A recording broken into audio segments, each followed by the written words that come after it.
Let's take a look at the inhaled anesthetics. We'll start off with a question.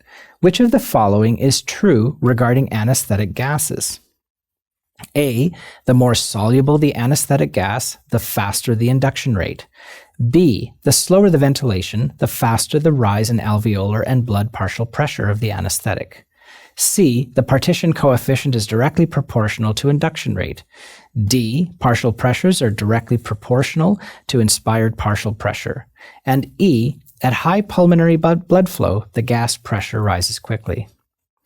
I know what you're thinking. You're very intimidated by this question. Well, let's go through the science behind each of these statements to come up with an answer. Let's start off with something called the partition coefficient.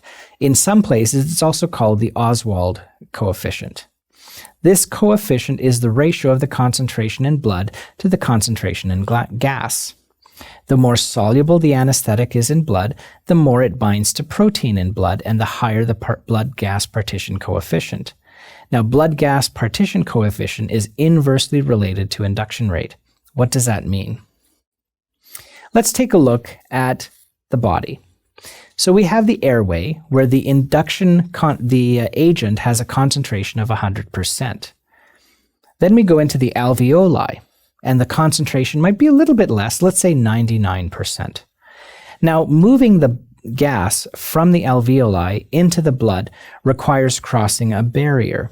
That barrier allows us to determine the partition coefficient of that barrier allows us to determine or calculate what the blood concentration will be.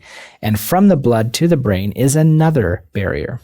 Now, the way that I describe partition coefficient to students is I liken it to a wall. The higher the partition coefficient, the higher the wall is that you have to cross over in order to get to the other side. So in this particular agent, we have a partition coefficient of 0.47 and a solubility of 1.5.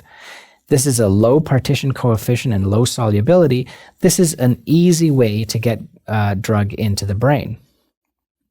Let's take a look at solubility. Now, when I say that there is low solubility, that means that the blood fills up very quickly. So the potential space is small. Let's compare that to a patient or a drug that has high solubility. Now, here's an example of a partition coefficient that's actually higher at 2.3, but the solubility is very high. So you start off with a concentration in the airway at 100%, and then it goes into the alveoli at 50%. It does go into the blood fairly easy. That's not much of a problem. But the problem here is that there's a very high solubility. So the blood fills up very slowly with this agent. And so therefore, the amount that goes to the brain and actually causes anesthesia is quite low. What is the effect of ventilation rate on induction? Well, take a look at these two drugs. There's nitrous oxide and there's halothane. And I've got two different ventilation rates. One is ventilated at 2 liters per minute, and the other one is ventilated at 8 liters per minute. And you can see that the faster the ventilation, the faster the induction, and the higher the drug levels are. And so you can see on the top with the two red lines, the person who is ventilated at 8 liters a minute achieves a high drug level very quickly. And it doesn't matter what the gas is. In every gas, the faster the ventilation rate, the faster the induction. What about blood flow? If you have blood flow of 3 liters per minute, the level of anesthesia is achieved fairly quickly. If you have blood flow that is much faster, it's achieved slower. That doesn't make sense, right?